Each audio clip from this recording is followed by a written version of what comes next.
April 1 నుంచి 7th వరకు current affairs నిన్నటి వరకు అప్డేషన్ చెప్పుకున్నాము.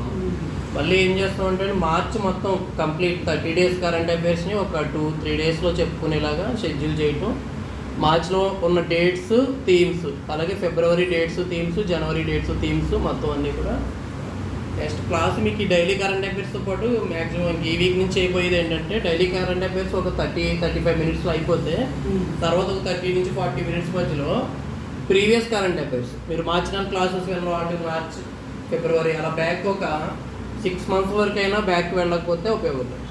సో ఇప్పటి నుంచి ఏమో everyday coverage and previous months కూడా కవరేజ్ చూసుకోవడం, టెస్ట్ సిరీస్ రాయడం, ఈ టైప్. ఓకే సరే చూడండి, మనకి ఈరోజు 8th కరెంట్ అఫైర్స్ నోట్ చేయండి. ఈసీఐ నెట్ చిన్న యారో మార్క్ పెట్టి know KNOW know your candidate. ECI అంటే అర్థం ఏంటండి? ఎలక్షన్ కమిషన్ ఆఫ్ ఇండియా అండి. ఈసీఐ అంటే ఎలక్షన్ కమిషన్ ఆఫ్ ఇండియా. ఏం చెప్తుందండి? ఒక యాప్ని తీసుకొచ్చింది మనకి. అదేంటంటే నో ఎవర్ క్యాండిడేట్. మనకు ఒక ఎమ్మెల్యే గాను ఎంపీ గాను ఎవరైనా నిలబడ్డారు అనుకోండి, ఆయన యొక్క హిస్టరీ ఏంటో మనకు తెలియకుండా ఆయన ఓట్ అయ్యింది అనుకోండి. సో ఆయనకు సంబంధించినటువంటి అన్ని రకాల వివరాలు, ఆయనకు ఉన్నటువంటి అసెట్స్ కానీ, ఆయన మీద ఏమేమి కేసెస్ ఉన్నాయని కానీ, ఇలా విషయాలన్నింటినీ కూడా ఆయనకు సంబంధించిన ఒక డేటాబేస్ మనకి ఎలక్షన్ కమిషన్ వాళ్ళు ఓటర్స్కి అందుబాటులో ఉంచుతున్నారు. సో ఈ ఎలక్షన్ కమిషన్ ఆఫ్ ఇండియా అనేది కింద నోట్ చేయండి. ఎలక్షన్ కమిషన్ ఆఫ్ ఇండియా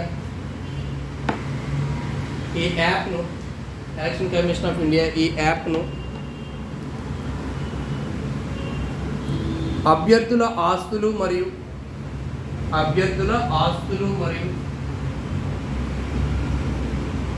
విద్య అంటే ఎడ్యుకేషన్ క్వాలిఫికేషన్ ఏముంది అతనికి, విద్య మరియు క్రిమినల్ కేసుల వివరాలను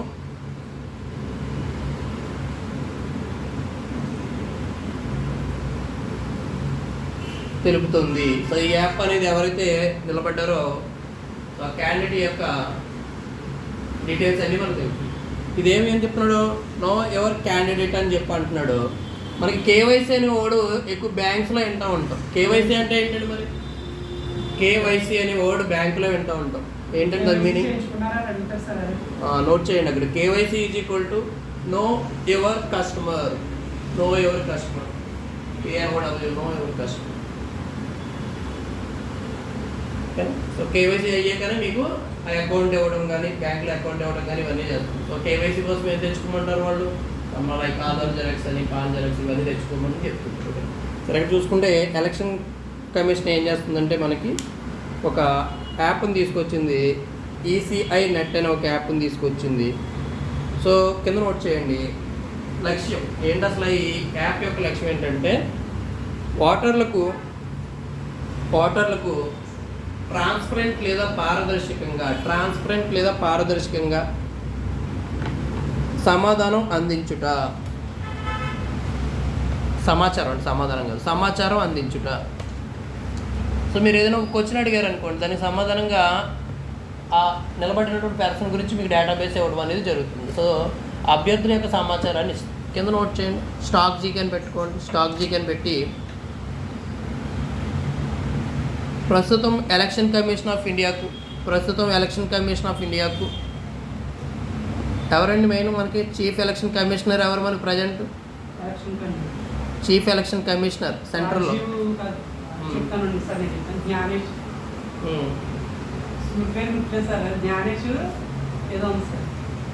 ఒక పర్సన్ ఆల్రెడీ ఎవరున్నారు? సుఖ్బీర్ సింగ్ సంధు ఉన్నారు ఎలక్షన్ కమిషన్లో ఒక అతను. వేరే అతను ఎవరు వచ్చారు? చూడండి, ఓయిజు రాసుకున్నారు కదా. ఓయిజు ఆల్రెడీ రాసుకున్నారు, చెక్ చేయండి. So chief election commissioner Gyanesh Kumar. Next Sukhbir Singh Sandhu. ఇంకో పర్సన్ ఎవరు రాస్తారు? వివేక్ జోషి. గతంలో ఎవరు ఉండేవారంటే రాజీవ్ కుమార్ ఉండేవారు. So Gyanesh. Okay, Gyanesh Kumar. Next తర్వాత నోట్ చేయండి కింద. దాని ముగ్గురిని కూడా మనం ఏమంటామంటే త్రిసభ్య కమిటీ అంటామండి. త్రిసభ్య కమిటీ నోట్ చేయండి అక్కడ. ఇది ఒక త్రిసభ్య కమిటీ. ఎలక్షన్ కమిషన్ అనేది ఒక త్రిసభ్య కమిటీ. సో జ్ఞానేష్ కుమార్, అలాగే సుఖ్బీర్ సింగ్ సంధు, వివేక్ జోషి, వీళ్ళ ముగ్గురులో ఎవరైనా కానీ ఒక విషయం మీద అంటే 2/3 మెజారిటీ అని రాయండి అక్కడ. 2/3 majority. Sukhbir Singh Sandhu election commissioner.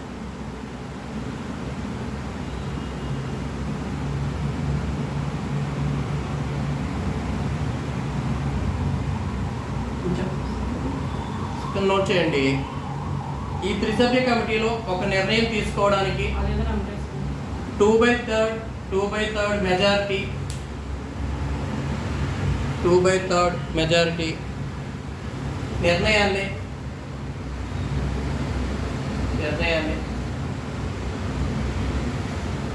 తీసుకోవడం జరుగుతుంది. అంటే ముగ్గురులో ఇద్దరు ఏది ఓకే చెప్తే అదే ఎలక్షన్ కమిషన్లో ఇంప్లిమెంటేషన్ జరుగుతుంది. అది మామూలుగా ఉన్న ఇద్దరు ఎలక్షన్ కమిషనర్ చెప్పినా, లేదా చీఫ్ ఎలక్షన్ కమిషనర్ అంటే అదర్ ఎలక్షన్ కమిషనర్ చెప్పిన ముగ్గురులో ఇద్దరి యొక్క నిర్ణయాన్ని ఆ విషయంలో ఇంప్లిమెంటేషన్ జరుగుతుంది. నేను ఒక్కడే చేస్తాను అంటే కుదరదు. సో చీఫ్ ఎలక్షన్ కమిషనర్ ఎవరున్నారు? మనకి జ్ఞానేష్ కుమార్ అని చెప్తున్నారు. నెక్స్ట్ వన్ నోట్ చేయండి. దాని కింద ఎలక్షన్ కమిషన్ ప్రారంభించబడిన సంవత్సరం. Establishment of election commission, ECI ఎప్పుడు ఎస్టాబ్లిష్ అయిందంటే జనవరి 25, 1950. జనవరి 25, 1950. జనవరి 25, 1950. కింద స్టార్ పెట్టి నోట్ చేయండి. జనవరి 25, 1950. National voters day. National voters day. National voters day జనవరి 25. మొన్న గ్రూప్ 2 మెయిన్స్లో జనవరి 25 థీమ్ అడిగాడండి లాస్ట్ టైం. ఇప్పుడు జరిగిన గ్రూప్ 2 ఎగ్జామ్లో ఫిబ్రవరిలో జరిగింది ఎగ్జామ్. జనవరి 25 థీము గర్ల్స్ చైల్డ్ డే గురించి. ఇది రెండు పక్క పక్కన మీకు మొత్తం ఇంపార్టెంట్ డేట్స్ థీమ్స్ అనేది 1 డే క్లాస్. ఆ రోజు క్లాస్ ఎగిరిపోతే 1 మార్క్ ఎగిరిపోతుంది. ఓకే, సరే చూడండి. నెక్స్ట్ వన్ నోట్ చేయండి. ఇండియన్ కాన్స్టిట్యూషన్లో ఆర్టికల్ 324 నుండి 329 వరకు 324 నుండి 329 వరకు ఈ ఎలక్షన్ కమిషన్ గురించి వివరించబడుతుంది.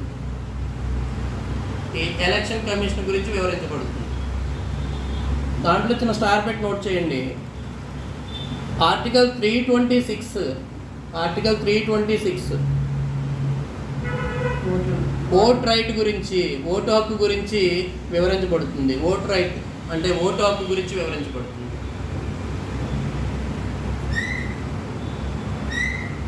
ఓకే, కింద నోట్ చేయండి. ఇది ఒక ఇండిపెండెంట్ బాడీ. సిబిఐ ఒకటి, ఇదొకటి, కాక్ ఒకటి, ఇవన్నీ ఇండిపెండెంట్ బాడీస్ కానీ పనిచేస్తుంటాయి. ఎవరి యొక్క అథారిటీ పనిచేయదు. నెక్స్ట్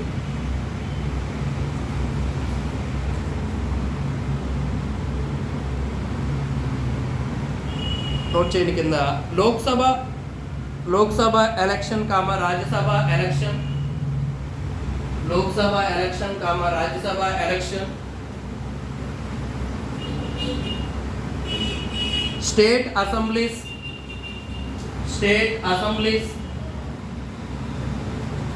కమింగ్ డేస్లో మన పక్కన ఒక రాష్ట్రంలో ఎలక్షన్ జరగబోతుంది. ఏ రాష్ట్రంలో? మన పక్కన దగ్గరగా తమిళనాడు అండి. తమిళనాడులో ఎలక్షన్ జరగబోతుంది. సరే, చూస్తే మనకు నోట్ చేసిన పాయింట్ ఏంటంటే మీకు Lok Sabha election, Rajya Sabha election, state assemblies elections, president election, vice president election, ఇవన్నీ కండక్ట్ చేసేది ఎవరు అంటే ఈ election commission of India. Election commission of India. Next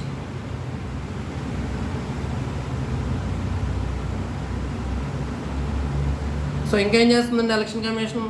every year కూడా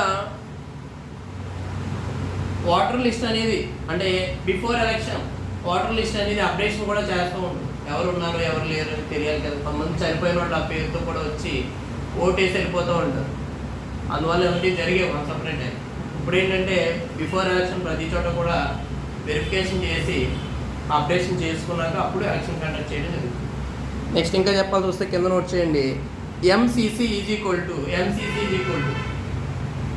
సివిల్స్ ప్రిలిమ్స్లో అడిగినటువంటి బిట్ దీనికి సంబంధించి డెప్త్ అడిగాడు అక్కడ. బట్ ఇక్కడ మీకు సింపుల్గా రాసుకుంటే ఎంసీసీ ఈజ్ ఈక్వల్ టు రాయండి మోడల్ కోడ్ ఆఫ్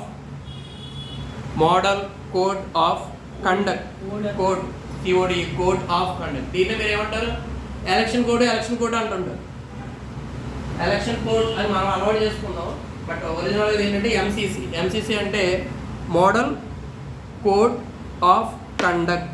కండక్ట్ అంటే ఏంటంటే స్వభావం అండి. మన యొక్క కాంటాక్ట్ సర్టిఫికేట్ అంటే కదా, కాంటాక్ట్ అంటే అర్థం ఏంటంటే మీ యొక్క నేచర్, స్వభావం ఎలా ఉంది. సో ఇక్కడ ఏంటంటే మనకి ఎలక్షన్ సంబంధించినటువంటి ఉన్నప్పుడు ఒక పర్టికులర్ టైం వరకే మీరు ఏం చేసుకోవచ్చు? క్యాంపెయినింగ్ చేసుకోవచ్చు, బయట ప్రమోషన్ చేసుకోవచ్చు. ఒక పర్టికులర్ టైం తర్వాత మీరు ఏం చేయకూడదు అంటే వాటర్స్ని ఇన్ఫ్లుయెన్స్ చేయకూడదు. అందుకని మనకి ఏం చేస్తారు? ఆ ఎలక్షన్ టైంకి విగ్రహాలు బయట ఏవైతే ఉంటాయో ఈ విగ్రహాలన్నింటినీ కూడా ముసుగు కప్పి ప్రోటోకాల్. అలాగే గవర్నమెంట్ రన్నింగ్లో ఉన్నప్పటికీ కూడా గవర్నమెంట్ యొక్క పథకాల మీద వాళ్ళ బొమ్మలు ఉండి అవి ప్రమోషన్లోకి వస్తాయి. కాబట్టి గవర్నమెంట్ రూలింగ్లో ఉన్న పార్టీ యొక్క ప్రమోషన్స్ కూడా ఎలక్షన్ కమిషన్ ఆఫ్ చేస్తూ ఉంటుంది. ఓకే, సో ఈ స్టోరీ అంతలా ఉంటే నెక్స్ట్ కింద నోట్ చేయండి పాయింట్.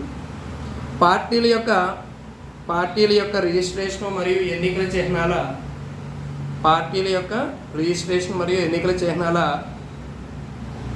కేటాయింపులు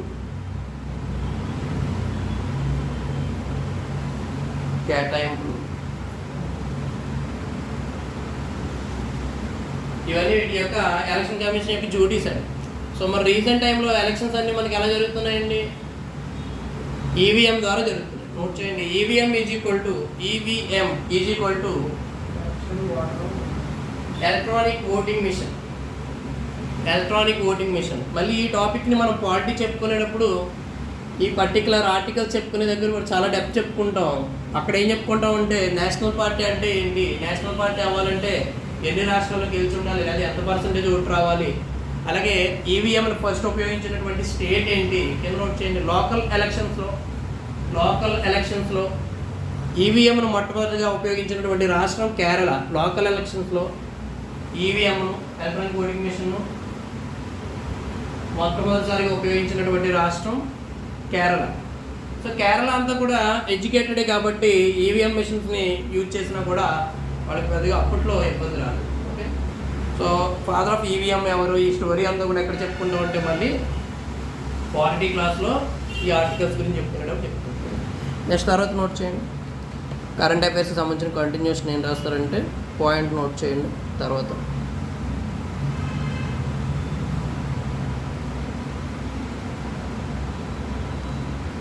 నోట్ చేయండి. మహారాష్ట్ర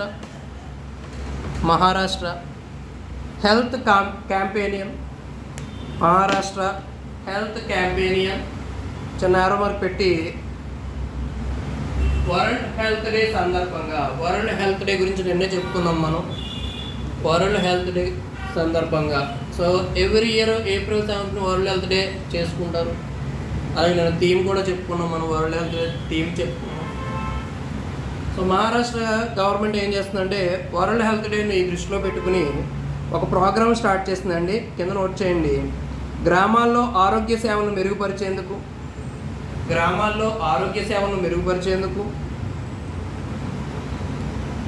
మై విలేజ్ హెల్దీ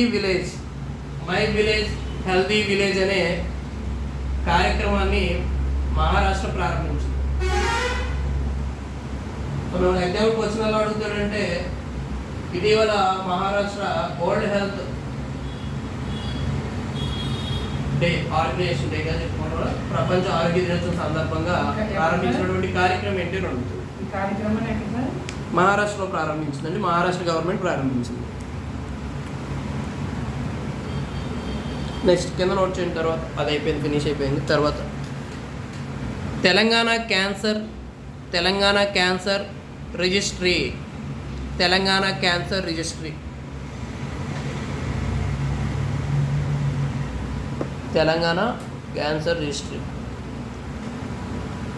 వచ్చేయండి. క్యాన్సర్ కేసుల ట్రాకింగ్ మరియు మెరుగైన ట్రీట్మెంట్ కోసం క్యాన్సర్ కేసుల ట్రాకింగ్ మరియు మెరుగైన ట్రీట్మెంట్ కోసం దీనిని తెలంగాణ ప్రభుత్వం ప్రారంభించింది. Next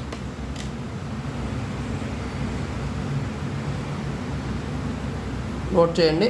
annual survey of service sector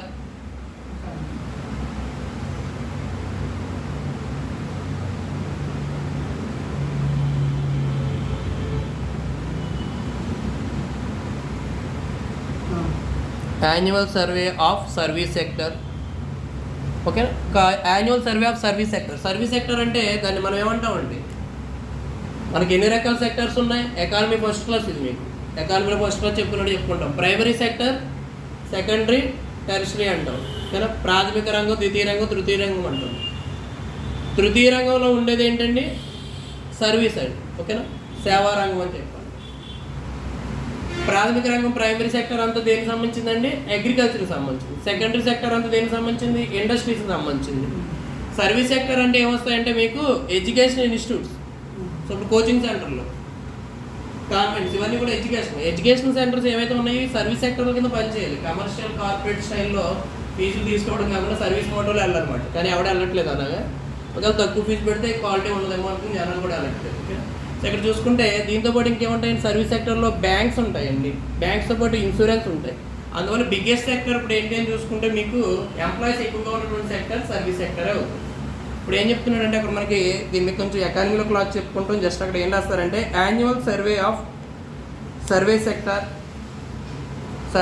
అండి. సర్వీస్ సెక్టర్ కింద ఏం రాస్తారంటే నేషనల్ స్టాటిస్టికల్ ఆఫీస్, కింద ఏం రాస్తారంటే నేషనల్ స్టాటిస్టికల్ ఆఫీస్, దాన్ని ఏమంటామంటే ఎన్ఎస్ఓ అంటామండి. ఎన్ఎస్ఓ, ఈ ఎన్ఎస్ఓ ఏం చేస్తుందంటే మనకి annual survey of service sector అనే ఒక రిపోర్ట్ ఒకటి మనకి రిలీజ్ చేయడం జరిగింది.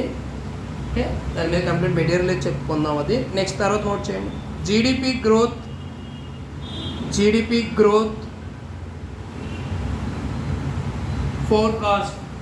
ఫోర్కాస్టింగ్ అంటే అర్థం ఏంటండి? ఫోర్కాస్టింగ్ అంటే ముందే ఊహించి చెప్పడం అన్నమాట. ఫోర్కాస్టింగ్ అంటే ఇలా ఉండొచ్చు అని ఎక్స్పెక్ట్ చేసాం. So GDP growth forecast note చేయండి. Financial year 2027.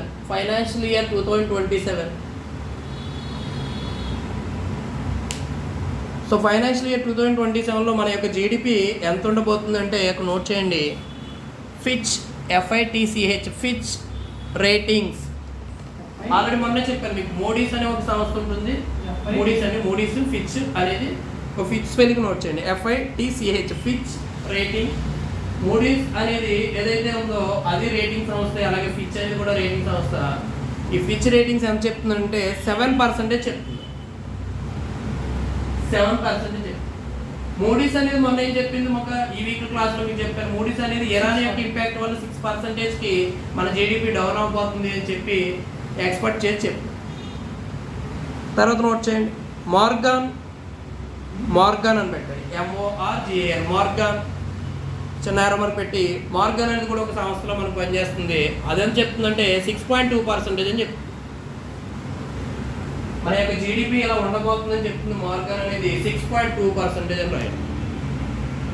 6.2%. మీకు ఆల్రెడీ మనం చెప్పాను జీడిపిని RBI ఒకలా చెప్తుంది, అలాగే IMF ఇంటర్నేషనల్ మానిటరింగ్ ఫండ్ అది ఒకలా చెప్తుంది, వరల్డ్ బ్యాంక్ ఒకలా చెప్తుంది, RBI ఒకలా చెప్తుంది. ఇవల్ల ఒక్కొక్కటి ఒక్కొక్క నెంబర్ చెప్తుంది. మీకు ఎగ్జామ్లో ఎప్పుడు ఏ నెంబర్ అడుగుతాడో తెలియదు. సో దానివల్ల ఎగ్జామ్కి 1 month ముందు ఏం చేసుకోవాలి, లేదా 20 days ముందు ఏం చేసుకోవాలంటే మీరు ఊహించుకోండి, అన్ని అప్డేషన్ చూసుకోవాలి. ఓకే, నెక్స్ట్ ఏం చేయాలంటే ఈ జీడిపి చూసుకోవాలి, CRRలు చూసుకోవాలి, SLRలు చూసుకోవాలి. ఇవన్నీ చూసుకొని అప్పుడు ఎగ్జామ్కి వెళ్ళాలి. బికాజ్ ఎందుకంటే మీరు రాజు బ్యాంక్ ఎగ్జామ్ కాకపోయినా గ్రూప్ 2 ఎగ్జామ్ అయినా ఎకానమీ 75 marks ఉంది. అంటే ఇన్ డెప్త్ ఆడుకోవాలంటే ఎకానమీలోనూ ఆడుకోగలుగుతారు. ఎందుకంటే పాలిటీ అనేది ఎప్పుడు చదివేదే అందరూ. పాలిటీలో ఆడుకోవడం పెద్ద మ్యాటర్ కాదు, కష్టం కాదు. ఎందుకంటే పాలిటీలో రాజ్యాంగ సవరణలు కానీ ఏవైనా కానీ మళ్ళీ చదివి ఉంటారు. ఎకానమీలో కరెంట్ ఎకానమీని కానీ కరెంట్ పాలిటీని కానీ పట్టుకోవడం కష్టం. కాబట్టి క్వశ్చన్స్ ఎక్కువ పేపర్ని ఫోకస్ కరెంట్ అఫైర్స్ మీద చేస్తున్నారు. సో ఇండైరెక్ట్లీ కరెంట్ అఫైర్స్ అనేది మనం డైలీ సెక్షన్లో ఎందుకు దీని మీద 1.5 అవర్ పైన కేటాయించేస్తున్నాం డే అంటే ఇంటర్ కరెక్ట్ ఏం చెప్పుకున్నాం ఈరోజు ఎలక్షన్ కమిషన్ గురించి చెప్పుకున్నాం. స్టాటిక్ కవర్ అయిపోతుంది ఒక పక్కన, కరెంట్ అఫైర్స్లో ఈసీఐ నెట్ అంటే ఏంటో కవర్ అయిపోతుంది. ఈ ప్యాటర్న్ ఆఫ్ ఎడ్యుకేషన్లో వెళ్తే తప్ప జాబ్ రాదు. ఓకే, నెక్స్ట్ వన్ నోట్ చేయండి. విండ్ ఎనర్జీ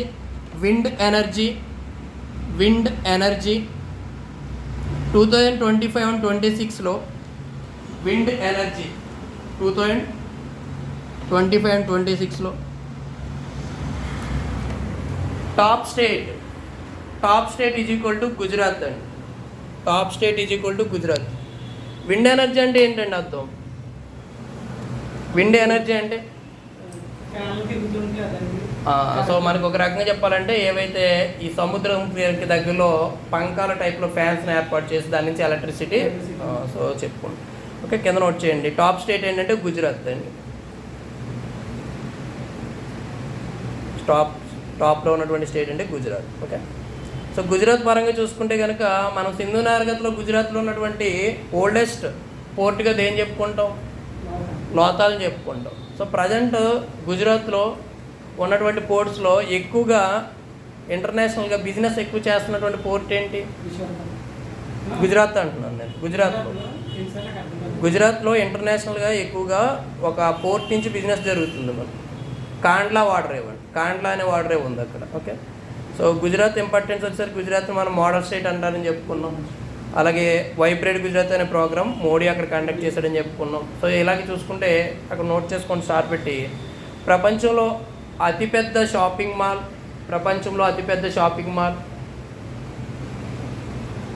గుజరాత్లో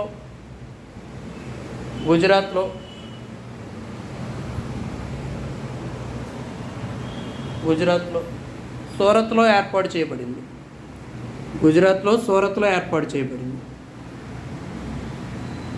ఓకే, కింద నోట్ చేయండి. సూరత్ను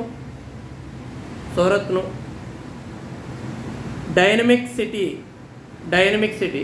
సో భారతదేశంలో ఉన్న అన్ని సిటీల కన్నా కూడా అత్యంత వేగంగా అభివృద్ధి చెందుతున్నటువంటి నగరంగా సూరత్ని చెప్తారు. కింద నోట్ చేయండి. సిల్క్ సిటీ, గుజరాత్లో ఉన్నటువంటి సూరత్నే సిల్క్ సిటీ అని కూడా అంటాం. Silk city. దీంతోపాటు డైమండ్ సిటీ అని కూడా అంటాం. కొన్ని వీధుల్లో డైమండ్ షాపులు మాత్రం ఉంటాయి వరుసగా. సో అందువల్ల డైమండ్ సిటీ అని కూడా సూరత్ని పిలుస్తూ ఉంటారు. ఓకే అండి, అలాగే కింద నోట్ చేయండి. 1907 Surat INC meeting, Indian national Congress మీటింగ్లో అతివాదులు మరియు మితవాదులుగా కాంగ్రెస్ వారు విడిపోవడం జరిగింది. 1907లో విడిపోవడం జరిగింది. అది కూడా ఎక్కడ జరిగింది? సూరత్ అంటే ఎస్ అంటే సెపరేట్ అని గుర్తుపెట్టుకోవాలి. మరి ఇద్దరు కలిసింది ఎప్పుడని చెప్పుకున్నాం మనం? కింద నోట్ చేయండి. లక్నో మీటింగ్ అని పెట్టుకోండి. లక్నో ఐఎన్సి మీటింగ్ అని పెట్టుకుని 2016, అది కూడా 7 అవుతుంది.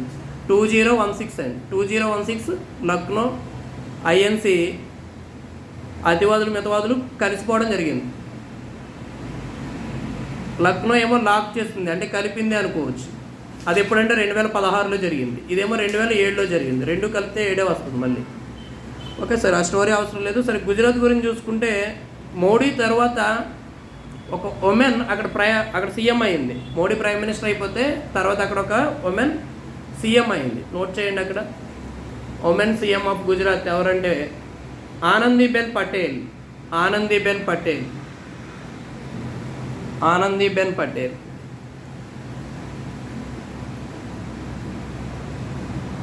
జాగ్రఫీ క్లాసులు జరిగేటప్పుడు గుజరాత్ గురించి మళ్ళీ అక్కడ చెప్పుకోవడం జరుగుతుంది.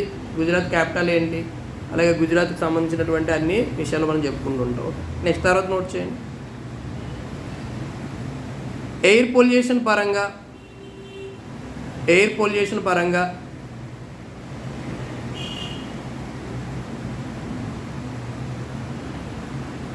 ఎక్కువ పొల్యూషన్ ఉన్న నగరంగా ఎయిర్ పొల్యూషన్ రిపోర్ట్ మాట ఒక రకంగా ఎయిర్ పొల్యూషన్ రిపోర్ట్ ప్రకారం ఎక్కువ పొల్యూషన్ ఉన్న నగరంగా గురుగ్రామ్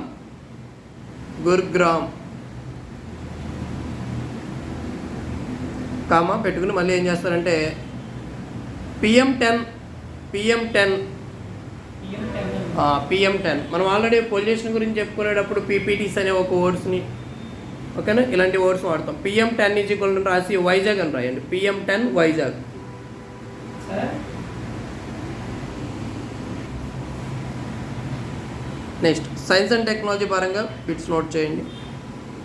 ఇప్పుడు పొల్యూషన్ పరంగా అయితే కనుక ప్రపంచంలోనే అత్యంత కలుషితమైనటువంటి రాజధాని ఏంటి అని అడిగితే మీరు ఢిల్లీ అని చెప్పవచ్చు.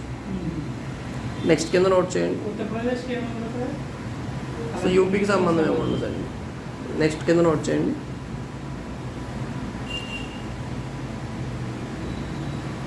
అభ్యాస్ స్పేస్ టెక్ అనే కంపెనీ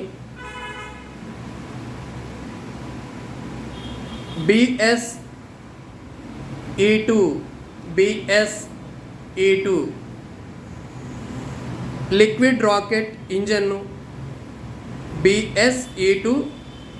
లిక్విడ్ రాకెట్ ఇంజన్ను టెస్ట్ చేసింది. సో అభ్యాస్ స్పేస్ టెక్ అనే కంపెనీ ఏం చేస్తుందంటే మనకి BSE2 లిక్విడ్ రాకెట్ ఇంజన్ని టెస్ట్ చేసింది అని చెప్పి రాసుకోండి. BSE అంటే ఏంటి, లేకపోతే ఈ టాపిక్ అని సైన్స్ అండ్ టెక్నాలజీ క్లాస్లో చెప్పుకుంటాం మనం. నెక్స్ట్ అండి తర్వాత నోట్ చేయండి.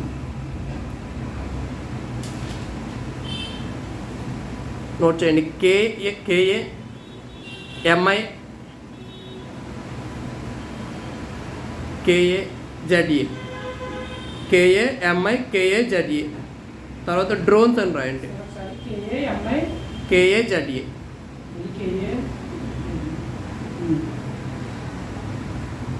డ్రోన్స్ అని రాయండి. రాసి కింద ఏం రాస్తారంటే వీటిని భారత్ కొనుగోలు చేసింది. ప్రత్యేకత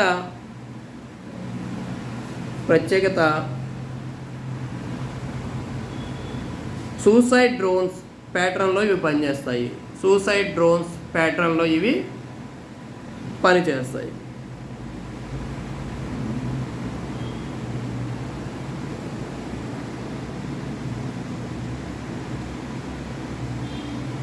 ఓకే, సూసైడ్ డ్రోన్స్ ప్యాటర్న్లో ఇవి పనిచేస్తాయి. నెక్స్ట్ తర్వాత నోట్ చేయండి. ISSF ఈజీ కూడా అవసరం లేదు, 4 రావాల్సింది. ISSF shooting world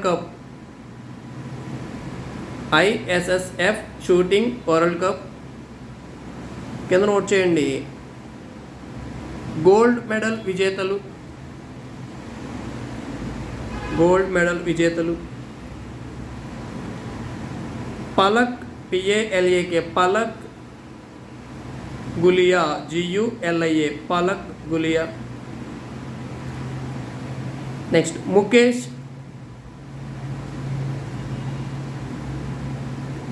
Mukesh Nelavalli NELAVALLI. So ఇద్దరికి గోల్డ్ రావడం జరిగిందండి, ముఖేష్కి మరియు పలక్ ఇద్దరికి కూడా. దాని కింద నోట్ చేయండి. తర్వాత ఆర్చరీ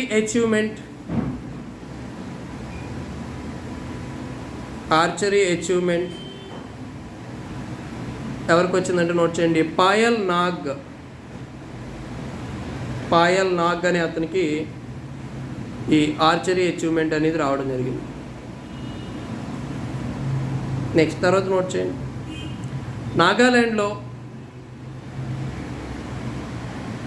నాగాల్యాండ్లో ఫెస్టివల్ పేరు నోట్ చేయండి. AOLENG. సో నిన్న ఆల్రెడీ మేఘాలయకి సంబంధించినటువంటి ఒక ఫెస్టివల్ గురించి చెప్పుకున్నాం. ఇయర్ స్టార్టింగ్ ఫెస్టివల్ గురించి ఒకటి చెప్పుకున్నాం. మనకి ఇక్కడ ఆల్రెడీ ఆంధ్రప్రదేశ్లో ఉగాది అనే ఫెస్టివల్ ఎలా అయితే ఉందో అక్కడ ఒక ఫెస్టివల్ అని చెప్పుకున్నాం.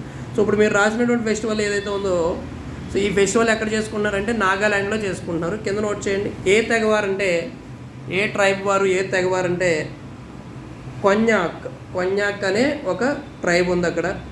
కొన్యాక్ అనే ట్రైబు ఏం చేస్తుందంటే నూతన సంవత్సరం సందర్భంగా వాళ్ళు నూతన సంవత్సరంగా ఫీల్ అవుతారు అన్నమాట. మనం ఉగాది అలా ఫీల్ అవుతున్నాం. గమనించుకుంటే మీరు నిన్న కూడా ఒక అప్డేషన్ చెప్పుకున్నాం మనం.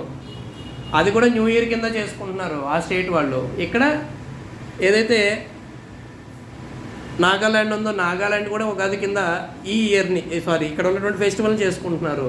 మనం ఉగాదిని చేసుకున్నాం. అంటే అన్ని చోట్ల ఏం జరుగుతుందండి, ఏప్రిల్ మార్చిలో వాళ్ళ యొక్క స్టేట్లో ఒక Ugadi type new year start అయినట్టుగా ఫెస్టివల్ చేసుకుంటారు. సో దీని మీద కూడా కేరళకు సంబంధించినటువంటి క్వశ్చన్స్ కూడా అడుగుతారు. కేరళలో న్యూ ఇయర్ స్టార్టింగ్ని ఏ విధంగా చేసుకుంటారు అనేది. ఇదంతా కూడా ఎందులోకి వస్తుందండి, ఏ టాపిక్లోకి వస్తుంది ఇదంతా? ఈ టాపిక్ అంతా ఎందులోకి వస్తుంది?